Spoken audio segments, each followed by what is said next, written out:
बिस्मिल्लाहिर्रहमानिर्रहीम नहमदुहु व नसल्ली अला रसूलिहिल करीम अम्मा बाद।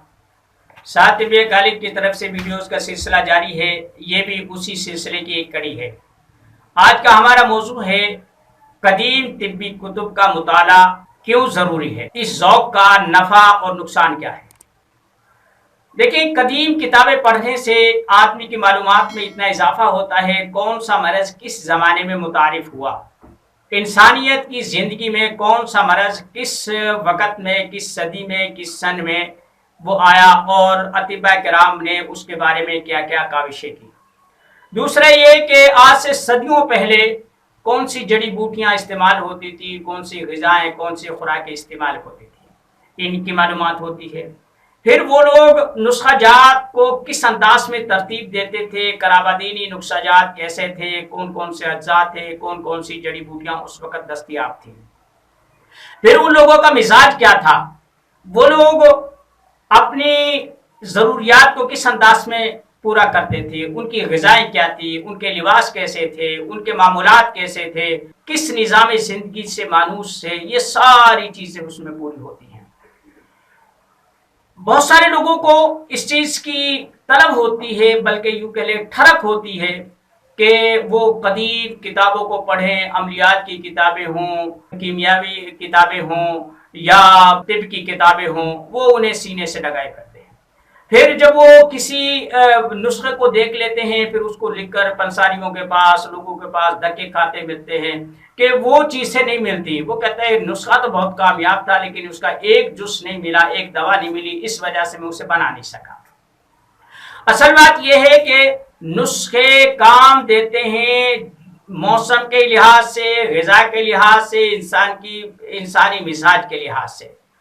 जो वो लोग नुस्खा जात तरतीब देते थे तो वो ये देखते थे उनकी ग़िज़ाएँ क्या हैं, उनका मिजाज क्या है, वो किस किस्म की फ़िज़ा में। अब जो आदमी गर्म ममालिक में रहते हैं, उन्हें वो नुस्खा जात जो सर्द ममालिक में होते नहीं काम देते। सर्दियों वालों को सर्दियों वाले इस्तेमाल होते हैं, गर्मी वालों को गर्मियों के नुस्खे इस्तेमाल होते हैं, मोतदिल लोगों को मोतदिल नुस्खे इस्तेमाल होते हैं। जो घी दूध इस्तेमाल करते हैं उनके लिए अलहदा से बात होती है, जो बर्गर शवारमे खाते हैं उनके लिए कुछ और होता है। तो उन किताबों से अगर आप कहें कि हम इलाज व मुआलजा कर लेंगे, ये नहीं है। हाँ, इंसानी तशरीह के बारे में, के दिमाग के बारे में, पट्ठों के बारे में, दिलो जिगर के बारे में, इल्मुल आज़ा के बारे में उन लोगों की क्या राय थी, कौन कौन सी अब तब्दीली हुई है। या जैसे अल्लामा नफीस ने गर्दिश खून की जो है ना थ्योरी पेश की थी, बाद में वो हमसे छीन कर अंग्रेज़ों ने उस पर कब्जा कर लिया, वगैरह वगैरह ये चीज़ें हैं। तो तिब्बी किताबों से मालूमात का एक बेबहा खजाना तो मिलता है, लेकिन अगर वही चीज़ें जो अबू अली सीना या ज़करिया राज़ी या यूँ लगा ले कि फरदौसुल हिकमत वालों का ज़माने में जो चीज़ें इस्तेमाल होती थी, वो लोग अंगूर किशमिशें खाते थे, खजूरें खाते थे, जौ खाते थे, जवार बाजरा खाते थे, गंदम उन्हें मिलती नहीं थी। और आज गंदम वाफर में है ना, आज खजूर है ना, हमारे पास किशमिश है, ज्वारें हैं, कुछ भी नहीं है। आपने देखा है ना फ़िक़्ह की किताबों में जब उलमा हजरात बताते हैं कि यार ये सदका फितर गंदम तो 2.25 सेर है, लेकिन जो 2 सेर है, 2 सेर से भी ज़्यादा हैं, और किशमिश जो है वो 3.5 किलो है, खजूर इतनी है। वजह यह थी कि उस वक़्त ये चीज़ें खजूर हो गई, जौ हो गए और किशमिश हो गई, ये वाफर मिक़दार में थी, गंदम नायाब थी, इस वजह से यकीनती थी, इसकी कीमत का ज़्यादा थी, इस वजह से इसका हुजम और इसका रेट और इसकी जो मिक़दार है वो कम रखी गई।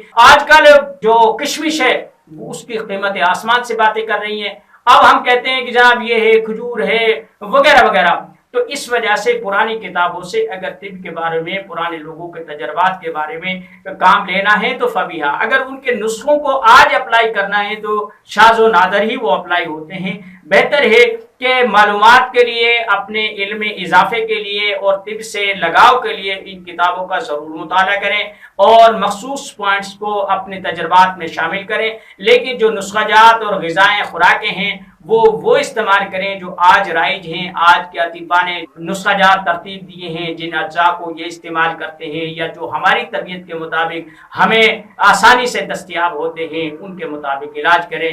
یہ قدیم اور جدید کتابوں کو اگر جمع کر لیا جائے اور اپنی ضرورت کی چیزیں اخذ کر لی جائیں تو یہ بہترین امتزاج ہوگا۔ وما علینا الا البلاغ۔